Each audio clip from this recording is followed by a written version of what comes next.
نتائج الأسبوع الرابع من الدوري المصري الممتاز.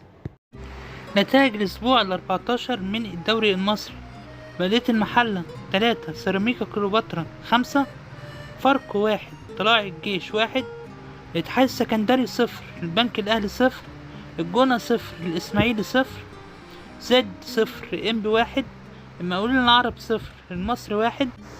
سوف تستأنف مباراة الأسبوع ال14 اليوم بمباراتين: سموحة وفيوتشر والزمالك والداخلية. الماتشين هيتلعبوا في نفس التوقيت الساعة 7 مساء. وقد لعبت مباراة مؤجلة من الأسبوع الخامس بين فريقي النادي الأهلي ونادي بلدية المحلة، وانتهت بفوز الأهلي 5-1. وده ترتيب أندية الدوري العام قبل لعب مباراتين اليوم في الأسبوع ال14. عايز أقول ده مش شكل جدول لا يليق بينا كدوري مصري، ما ينفعش. يعني في فرق لعبت 14، فرق لعبت 12، فرق لعبت 13، فرق لعبت 10، فرق لعبت 9، الأهلي لعب 7 بس.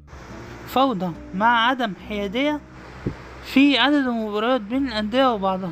ما ينفعش، لازم يكون في عدالة بين الأندية وبعضها، ويكون كله متساوي في عدد المباريات. على العموم ما علينا.